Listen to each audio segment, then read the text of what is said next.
All right, everybody, welcome into the Leaning into Leadership podcast. This is episode 258. Let me start with a simple question.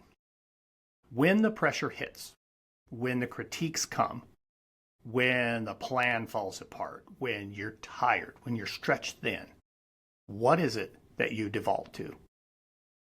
Today's conversation is all about what separates high performers from underachievers. And spoiler alert, rarely is it talent. It's behavior. It's the hidden work that no one applauds. The hidden work that nobody posts about, that nobody sees, but that actually is what moves the needle and separates high achievers from underperformers. My guest on the show today is Weston Kieschnick, a teacher, coach, author, speaker, and someone who I've had the chance to work with across multiple seasons of my leadership journey. Now, Weston has a brand new book and a framework that leaders in education and beyond are going to recognize immediately because it names what we see every single day. Now, before we jump in, I want to take a quick second for our two partners who support this show week in and week out. This episode is brought to you by DigiCoach. Now, if you're a school or district leader who is trying to strengthen instruction, give meaningful feedback, and actually see patterns across your classrooms, DigiCoach makes that work simpler and more actionable. You can capture walkthrough notes quickly, stay aligned to your look-fors, and turn observations into feedback that helps your teachers grow. If you're ready to bring more clarity and consistency to walkthroughs and your coaching conversations, make sure that you check out DigiCoach at digicoach.com. And while you're there, make sure you let them know that you heard about DigiCoach here on the Leaning into Leadership podcast for special partner pricing. Once again, that's digicoach.com. Today's episode is also sponsored by HeyTutor, a provider of customized, evidence-based, high-dosage math and ELA tutoring for K-12 school districts across the country. HeyTutor offers in-person tutoring and online options aligned to state standards, and their model has earned Stanford's National Student Support Association badge. They do the recruiting, the training, the hiring, and manage tutors as HeyTutor employees, so districts are not stuck with trying to staff and coordinate the program on their own. And with their adaptive curriculum and accessible dashboard, schools can track progress and results along the way. If you're looking to accelerate learning with real support, HeyTutor is absolutely worth a look. Make sure you hit the link down in the show notes or go to heytutor.com. All right, let's get into it. My guest again today is Weston Kieschnick, and we are talking about the hidden work of performance, the 4 pitfalls that keep people stuck, and the 4 shifts that leaders can use and teams can use to stay in the work and keep getting better. Everybody, welcome back into the show. Joining me today is Weston Kieschnick. And I got to say this before I even welcome Weston into the show. This is somebody I've known for a long time. I had the great opportunity to work with him when I was a high school principal. He was contracted with our district to support us on a bunch of things. When I was a superintendent, contracted with him to do some work to support that district. Now, we, I guess, share a space and have known each other for a long time. So really excited about this conversation. Weston, thanks for joining me here on Leaning into Leadership. Yeah, Darren, thanks, man. Thanks for having me. Yeah, we're a long way and a long time from Rock Springs. It seems like yesterday, but it was a while ago. Yeah, that was quite good some stuff. time ago. Yeah. Longer ago than I'd like to admit. Yeah, that's okay though. But definitely, yeah, we have that shared history and other shared history too. So most people are going to know who you are. I mean, we put some stuff in the lead in about, kind of your bio and that kind of thing, but maybe just give us this little snippet of who you are and really what you're truly about, the work that you focus on. Yeah, so I'm at my heart, not my core. I am a teacher. The joke that I make all the time is like, I am like, people want to know your bio and it's like, okay, I'm a school teacher. Like I love teaching. I write books on teaching. I host a podcast on teaching. I also married a teacher, right? Which means my kids are going to grow up to be resentful, They're going to hate my profession, I'm sure, but we're going to still keep fighting the good fight. My only aspiration when I got into the field of education was I wanted to teach high school social studies, and I wanted to coach football. And there's only one of those things that I still get to do, which is coach football. I was in the weight room this morning at 6:30 in the morning with 85 high school boys. Like, that's immovable for me. Like, I love that part, but I'm also a believer in vocation and the things that we're called to do. And for as much as I want to be in the classroom and enjoyed being there for the, 14 or 15 years that I was in it, I get called into this space. And now I get this really cool opportunity to work with kids and teachers and educational leaders and leaders in the corporate space.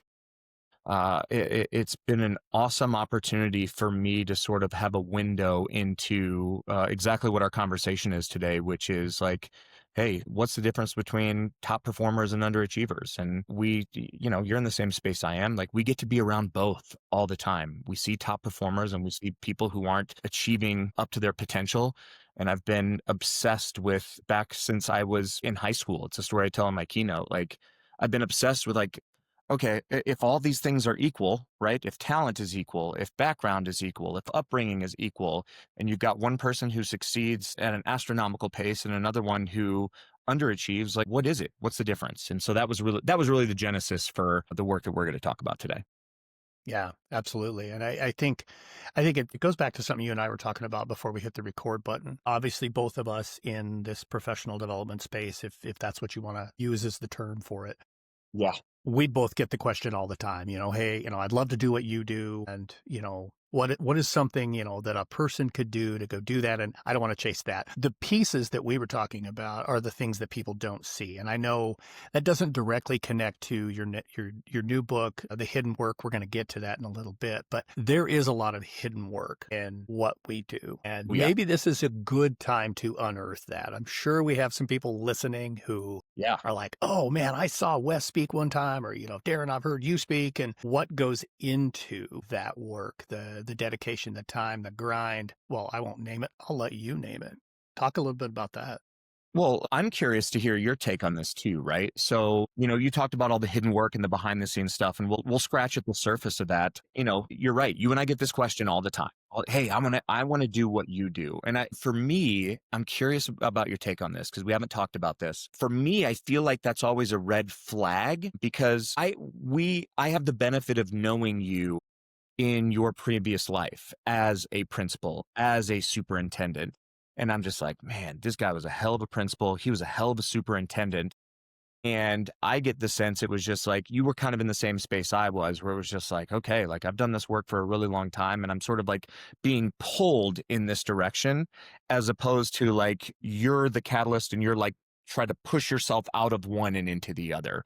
And so for me, like, whenever I get asked this question of like, hey, I want to do what you do, my response a lot of the times is like, hey, like, if you are a teacher or a principal or a superintendent, or you work in the corporate space somewhere, like, you want to love that work so much and be so good at it that someone has to essentially drag you kicking and screaming from that, and you have to go fulfill this other vocation. Because that's what it was for me in the teaching space. I wanted to be in the classroom, and I had a principal who told me like, hey, you need to go out there and do more of this work. And I was just like, like, there's part of that's really flattering, and then there's part of that's just like, damn it. But I want to do this. Right. I want to go to my classroom, and I want to work with these 120 kids who roll through here every day. Like, that's what I want. Like, was it the same for you, or like, I don't know. Yes and no. Okay. Yeah, no, I appreciate that question. And by the way, folks, this is the danger of having another podcaster on your podcast. Yeah. They flip the microphone around. Yeah, sorry. No, that's okay. No, I really appreciate the question, and you're making me reflect a little bit. And I think back, and I've said this dozens and dozens and dozens of times, probably even more than that. My favorite job of all time was high school principal. I still identify as a recovering high school principal. I loved that job so very much. I loved being at Rock Springs High School. I loved going in every day. I loved the people. I loved my kids. Heck, I was my daughter's high school principal, right? I chased the superintendent role because I thought it would give me an opportunity to coach more leaders, to grow more leaders, because I fell in love with that when I worked with a leadership coach. Once I kind of figured out how to be a principal, and not just be a firefighter. I fell in love with coaching my APs, my aspiring leaders, my department lead, so those kinds of things. Newsflash, superintendent, you don't have time for that work. You really don't. And when I was in West Grand, the other superintendent in the county in East Grand, Frank and I had a conversation several years in, and we were doing some really cool work in the two districts together. And I remember telling Frank over a beer, I'm like, man, I just, I really love this, and I really love this, and I really love this the most. And he said, Darren, everything you just described is principal work. That's what you love. Yeah. Did I enjoy driving down to Denver to go to the Capitol building to talk to legislators? No. I did not care for that. Frank loved it. Frank was awesome. He was a wonderful superintendent. So for me, I guess it was a little bit split. And I reached a point, the first edition of Road to Awesome was out. I was starting to do a little bit of leadership coaching when I made the decision to jump. And I think a big part of it was either I go back to being a high school principal or I chase this. And, my wife and I had an amazing conversation, and one of the things that she said was, if you go back to being a high school principal, I cannot guarantee that it's going to be what it was for you in Rock Springs. And it's that old adage, like you can't go home again, right? Like, right. Yeah. And so for me, that's kind of where it was. I mean, it was still a little bit of a kicking and screaming, but also it was a running into, man, this is what I want to impact as many leaders as I possibly can. So that's kind of how it worked for me. And that's the truth. And you're talking about, that's a perfect link to the question you asked earlier, right? Like, you're so passionate about it. Like, it's a thing I tell people all the time. Like, hey, like if you want to do work like this, you have to be so passionate about the work and about the message that passion will draw you away from your home and away from your family and onto a plane where you travel across the country and endure delayed flights. And we talked about this, right? And you you land at 3:00 in the morning, you get to your hotel at 4, and you've got a tech check at some conference center at 7:30 in the morning. Like, you gotta burn and be so passionate about this work that you'll endure all of that for the hour and 10 or hour and 15 that you might have as a speaker in front of a large group, or the 6 hours that you have coaching a group of teachers or coaching a group of leaders or an individual leader. Like, all of those things, like, that passion has to be so strong that it nullifies all of those things and the discomfort all of those things create. And if that's the case, go do it. Go do it. Yeah, absolutely. Yeah. Certainly, you mentioned the airplane. I mean, I know there are, I hear this one all the time too. Boy, you must have all kinds of points and miles. And oh yeah, I mean, I probably earned Southwest Companion for my wife until the end of time, No doubt. but that doesn't mean that, I don't end up with, like you said, those flights that you get in at 3 a.m. and the piece you left out was you have to be back at the airport at noon for your flight out to go to the next place, right? But anyway, we don't want to continue to lament our work, but I think it ties into really well with what you said kind of at that beginning. What is it that separates the high performer from the low performer? In what you and I do, we get to see both, like you said. All the time.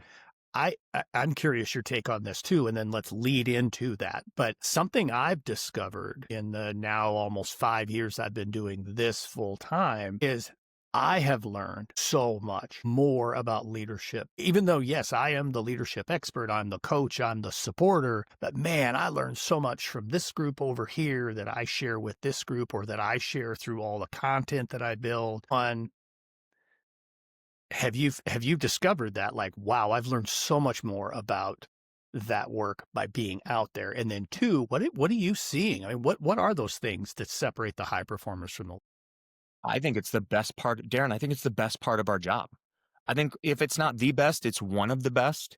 Just being able, and I tell people all the time, like, it's really hurtful for me when I hear people, sort of like bash education in the education space. Because 9 times out of 10, when I hear that from people, they're people who aren't in our profession. And I would encourage people, like educators out there, please, for the love, like stop letting people who don't know our profession tell us about it as though they know. Because I say all the time, like, I wish I could take people, put them in my back pocket and travel around, because in the nooks and crannies of this country, I see teachers and leaders and kids doing incredible things, especially in our nation's schools, under, in a lot of cases, nearly impossible circumstances, right? And the learning that I get to glean from that is awesome. It's, again, I think it's my favorite part of the work that we get to do, is being immersed in that and learning from so many people. And it's been really cool, because as this work has started to expand over time, like, that learning just doesn't come from the kids I work with or the teachers I work with or principals or superintendents. Like, now it's coming from people in the corporate space. Now it's coming, like, I get to talk to so many cool people, like corporate leaders. There's a story I tell in the book about a conversation I had with Barbara Corcoran from Shark Tank. I've gotten to speak to, like, so many current and former NFL players, members of SEAL Team 6 and the Navy SEALs. And it's just like, oh, you want to talk about, like, cowboy kicking a door open in your brain for learning more and more and more about what great leadership takes at every level. It's been remarkable. Yeah, for sure. And that's, I would say the same thing with the podcast too. So, Yeah. just, I don't know which episode this will be, probably somewhere around episode 260. I mean, in the previous 259, I mean, just some of the conversations with people, it just, holy cow. I mean, it just keeps my bucket filled. I mean, it just, I continue to learn and learn and learn. I've talked about it here on the show a few times. The book I'm working on now is a focus on leadership teams and what separates actually high performing leadership teams from not high performing leadership teams. 99% of that is not going to come from here's what Darren thinks. It's from here's what Darren has seen and learned and read and observed and that type of thing, right? It's incredible what we get to learn. Yeah, you said something there, and I don't know about you, like, and this is what I want people to understand too. Like, I won't write a book, I won't go out and do a keynote if this is just something that I think. Like, it has to have been in my head and on my heart so long. Like my process is such that, like, something will worm its way into my brain, right? It'll worm its way into my brain as an idea. And then the first thing I want to do, and typically that's as a result of what I've seen, what I'm seeing and what I'm hearing from just, like, instance after instance after instance. And then what happens is, like, because I'll tell you this, Darren, like, I don't know about you, like, I said after I wrote my first book that was my last book. Like, people really Yeah. romanticize the idea of book writing. They have this like, oh, like Ernest Hemingway notion of, like, oh, you sit down and the words Yeah. flow from you. People forget that guy Yeah. drank himself to death, right? And so, Yeah. like, for me, my thought is always like, okay, like, an idea has wormed its way into my brain. I've seen this over and over and over. And so my next thought is like, okay, I don't want to have to write a book on this. Let me prove it wrong. Let me prove this wrong.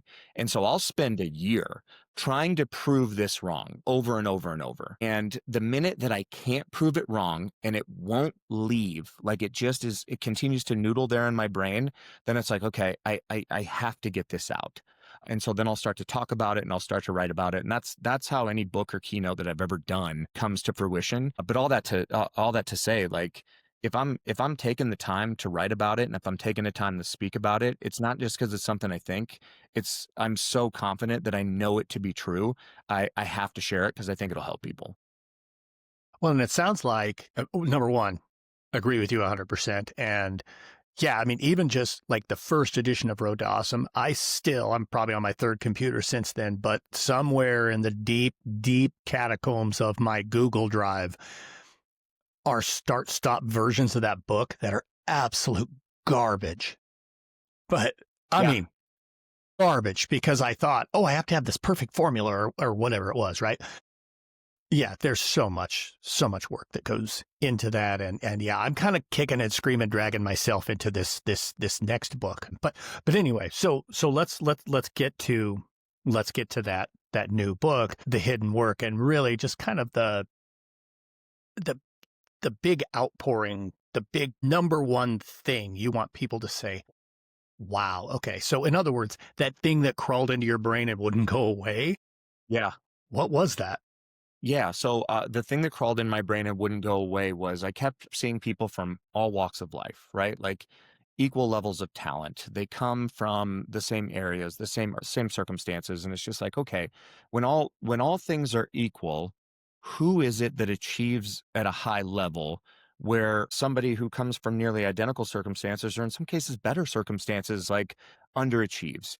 And what I kept finding over and over and over was that you could distill the behavior patterns of top performers and underachievers down to essentially four behavior patterns. And the ability of top performers to avoid these four behavior patterns, and the tendency for low performers to default to these sort of like performance pitfalls, right? And they're really, really simple. It has nothing to do with talent. There's nothing that we have to buy. There's nothing that we have to have. It has everything to do with avoiding these four things. And it is blame, excuses, self-deception, and the propensity to give up. That's it. That's literally all there is. Like, if you can, when adversity strikes, if you can avoid blame and avoid excuses and not engage in the self-deception that sometimes happens with people, which is essentially the lies that we tell ourselves, and you can avoid the tendency to just give up, like, that will propel you forward. And again, are these things going to happen? Of course, right? I say this after my keynotes all the time because we spent an hour and 10 talking about this. And then I tell everyone in the room, like, hey, here's what's going to happen. You're going to go home, and sometime in the next 30 or 36 or 48 hours, like, you're going to default to one of these behaviors because it's human nature. All right. It's primal. It's primal to want to blame, make excuses, engage in self-deception, and give up. Why? Because they're self-defense mechanisms, right? They shield us from that like primal desire to what it was like back in the caveman era. Like, the primal desire was to avoid death. So in order to avoid death, like, I'll default to these things. Now the desire is to avoid shame. Right? Shame within the communities that we live in and we work in. And so that's the reason why people default to these behaviors. And our ability to sort of like, instead of blame, excuse, self-deception, and give up, it's like, okay, to what degree can we demonstrate ownership, be solution focused, be really truthful, honest with ourselves and others, and display grit over and over and over. And if we can do that, the ceiling elevates dramatically over and over. And this is not just true. Like, this is not just true for our kids. It's not just true for teachers and leaders. Like, these are conversations, like I've said, that I've had with business leaders. Like, some of the most fascinating conversations I had were members. This guy Matt Bissonette, who's a member of SEAL Team 6. He wrote the book No Easy Day. He's got a new book coming out called No Easy Way. It's incredible. Everyone should go get it. Matt's a really interesting guy. He was actually on the mission to capture or kill Osama bin Laden. Right? He's the second guy up the stairs when they put the bullet in bin Laden, right? He's like an incredible human. Listen to Sean Ryan's podcast. He details the whole thing. It's remarkable.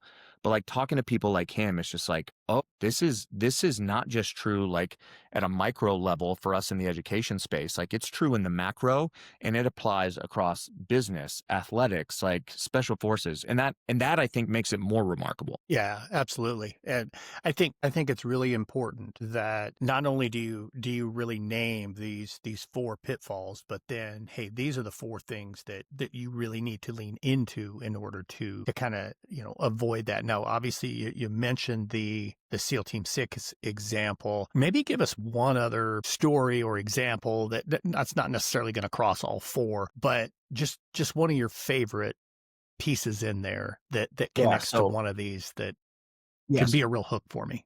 Yeah. So one of my favorites that I talk about in the book is, again, I'm sure you've experienced this, right? There's times where we go out and keynote at conferences, and it's a rare pleasure sometimes when we get to overlap with other keynoters at the same conference. And it just so happened I was speaking at a conference. I think I was doing panel at a conference where Barbara Corcoran, who is one of the sharks from Shark Tank, was also either speaking or doing panel work or something.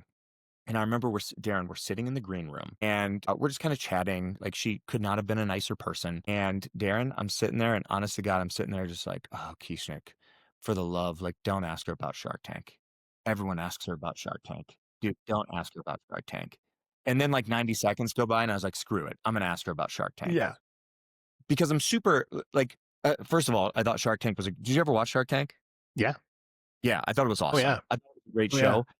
The thing that I was most interested in, is like a fan of Shark Tank, I was always interested in the people who came in and tried to pitch to the sharks and didn't get a deal, but then they still go on. Like they're able to leave what is a very public humiliation in some cases, and they're able to leave that room and go on to build really, really successful businesses.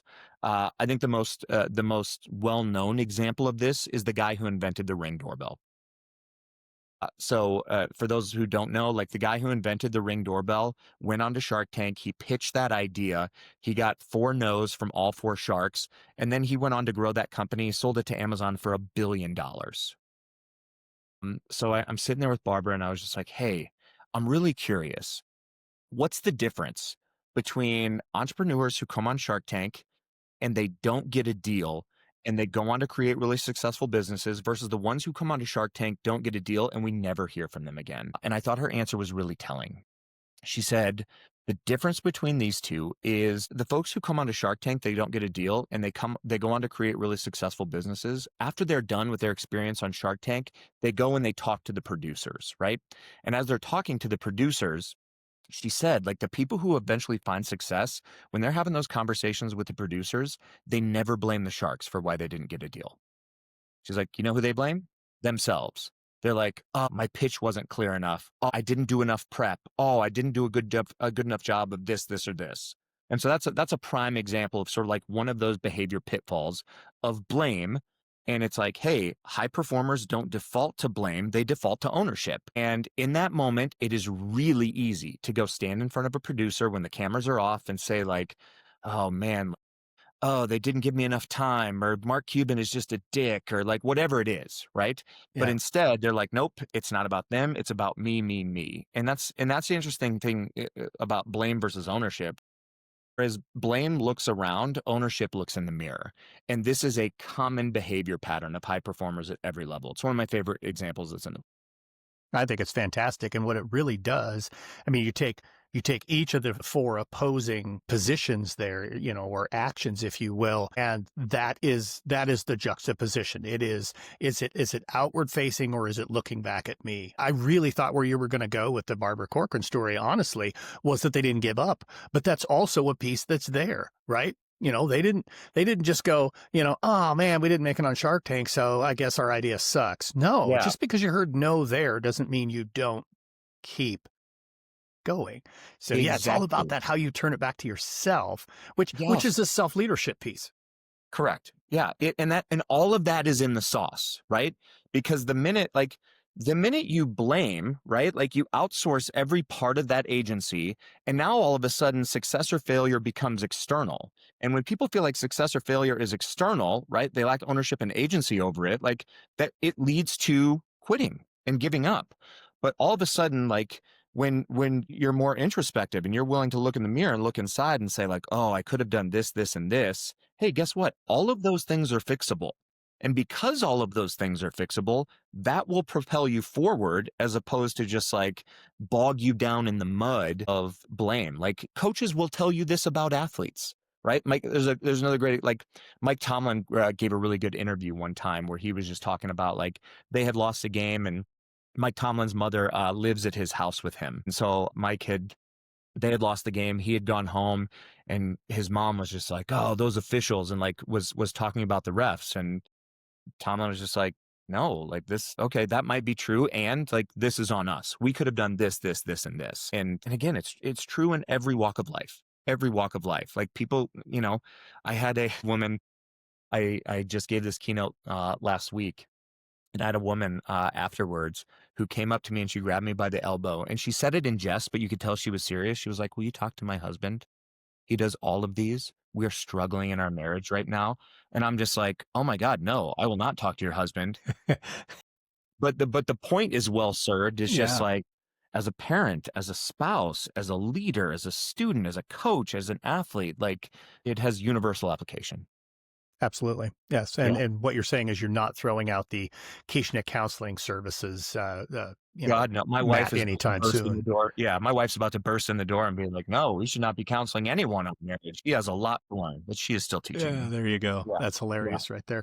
Yeah. yeah, No, that's excellent stuff. I was telling you before we hit record, the book will be here. I believe it'll be here tomorrow. I can't wait to dive into this one yeah. Thanks. because this isn't, like you said, this isn't just a book for educators. This is a book for people in whether you're an educator, you're in the business space, you're a husband, you're a wife, you're a coach, you're whatever role you might have, just simply to get down to the core of what separates those who succeed, those who perform at a high level versus those that tend to underachieve. And I love that you've percolated it down to those four things. Just really quick, recap that one more time for people in case, they were driving and they're like, God, I got to write this down. Just what are the four pitfalls? What are the four things that we flip and bring it back on ourselves? Yeah, so the four pitfalls are really simple. It is blame, excuses, self-deception, and the propensity to give up. And instead of blame, it has to be about ownership. Instead of excuses, it's got to be about solutions. Instead of self-deception, we got to be about truth and being honest with ourselves and being honest about the voices that we hear around us and what's coming into our heads that's true and what's not true. And then last but not least, instead of giving up, like it's got to be about grit. But I want to backtrack to this one, right? So like let's backtrack for a second to sort of like the self-deception piece. Self-deception is really interesting. We are excellent at constructing stories to protect identity. And when that happens, what the result is often is that like, well, success is because of me and then failure is because of all of these other circumstances. And again, is like self-deception blocks feedback. And like feedback is the raw material for performance. Like, and that's true in every category. You know this as a person who goes out and coaches leaders all the time. Like, if they're unable or unwilling to receive feedback, feedback is the raw material for performance. And if that's the case, like you can't grow. When I work coaching teachers all the time, one of the things I say, because the question I get all the time from principals and superintendents is like, okay, we need to identify a cohort of teachers. Like, who should we do? Like, is it the people who are most struggling? And my answer is forever no. Like, that's not who you identify. The only thing that matters is self-awareness and who's growable.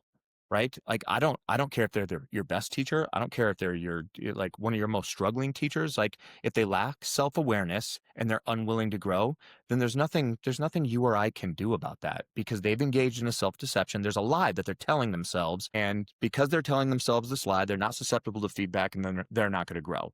So like, all I care about is like, who's growable. That's the only thing that matters. And self-deception is really hard. And it's rampant in our space right now, not just in the education space. Like this is rampant in the athletic space right now. Anyone who's coaching high school athletics will tell you this. Like there's a lie that kids are telling themselves that they're being told by a lot of performance coaches that they're hiring. And the lie is that they are Division I athlete, right? They are a Power 4 Division I athlete. It's a lie that they are telling themselves, and it's a lie that they're being told by people that they pay money to go train with. And the fact of the matter is, like, that lie blocks any feedback that they need to receive to be successful. Because what some of these kids need to hear is like, hey, you may not be a Power 4 Division I athlete, but you know what you are? Like, you are a really, really good Division II athlete. And there's a lot of opportunity for success for you in that space. But it's not a thing that people are open to right now, which is bizarre. And I think it's, especially for a lot of young athletes, it's had disastrous consequences. I think I checked the other day, 1,400 Power 4 athletes in college football just entered the the portal. Some of those guys have entered that portal without an understanding that, hey, you just ended your career. Because you are telling yourself this lie that maybe other people have told you that, you're at this level, but you should be at this level. And you're going to enter the portal, and all of a sudden, the truth is going to punch you right in the face that you're not, and now you're not going to have a place to go. And that's devastating. Like, for me as a person who wants to advocate for kids and coaches, like, that's devastating. It's devastating.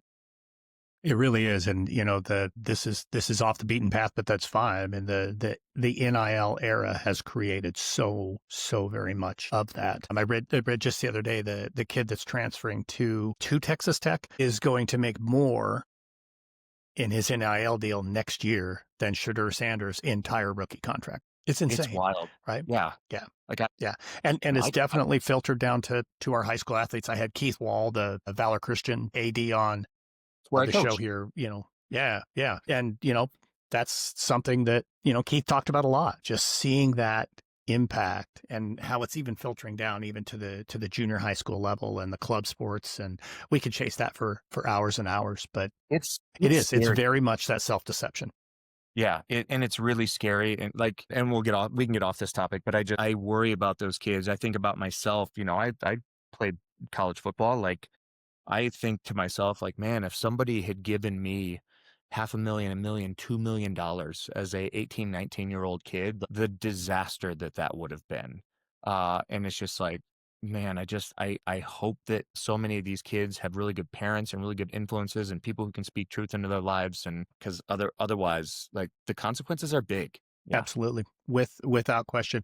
Man, our time has absolutely flown by. It's been I'm such an sorry. incredible conversation. No, you're totally fine. So let's jump to the last question that I ask everybody here on the show. This is the Leaning Into Leadership podcast. So Wes, how are you leaning into leadership right now?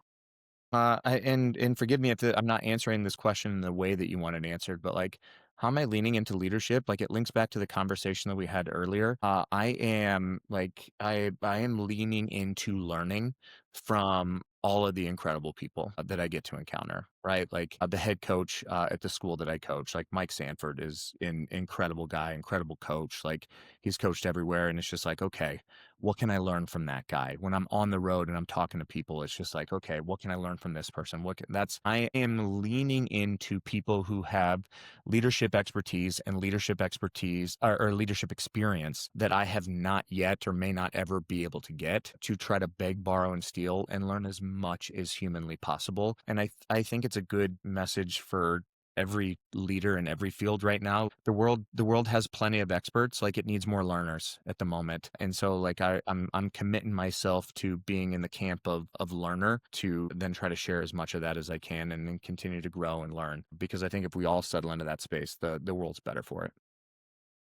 Outstanding, man. I love that answer so very much. Gosh, this has been so much fun. Certainly people are, if they're not already following you, if they, haven't yet got a copy of the book, they're going to want to get in touch with you and follow your work, that type of stuff. What's the best way for them to check all that work out? Yeah, so you can find me at westonkieschnick.com. That's my website, obviously. You can find me on all the social medias. Find me on TikTok and Instagram and Twitter, X, and Facebook. Everything. I'm out there. I'm on it. Here's the good news: like, if you follow me on one of those things, then chances are you're seeing all of it. So don't feel the need to follow me on all of those. Also, I just want to give a shout out and a thanks to the so many crazy number of people who have popped in and listened to my 10-second truth videos. The response to that has been awesome. Super grateful for everyone just taking 10 to sometimes 15 or 16 seconds of your day. Yes, I see your comments. I know some of them are longer than 10 seconds.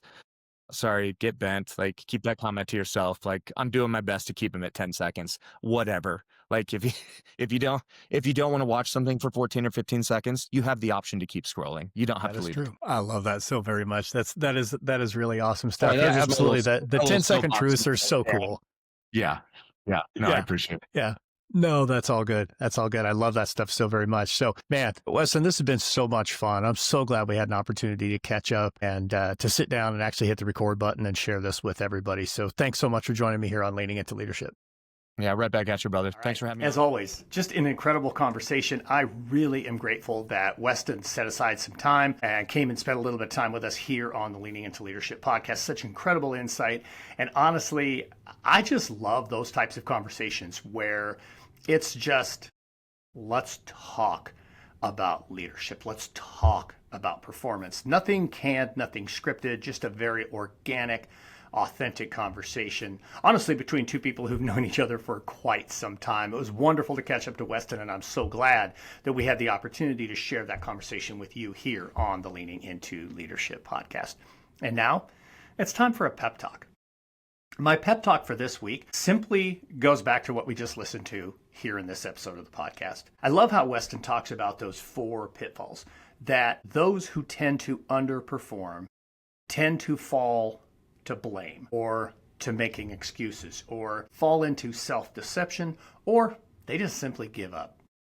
Now, he also gave us some remedies, some action steps that we can take to keep us from falling into those pitfalls. Now, if you're someone who falls into any of those 4, or you work with some people who maybe fall into one or more of those 4, make sure you go and grab a copy of The Hidden Work. I think it's a fantastic book. I have it right here in my hand. Those of you on YouTube, you're seeing a copy of the book. Very, very, very quick read. But you know what? It's got some great resources in here. And so my challenge for you in the pep talk is, if you're working with somebody who falls into one of those 4 traps, take a look at what are some of the options, or even just what Weston talked about here on the podcast, and go and lean into a coaching conversation with that individual to help them move out of being stuck in those pitfalls. All right, folks, that's what I have for you this week. Thank you so much for joining me here on the Leaning Into Leadership podcast. As always, get out there and have a road to awesome.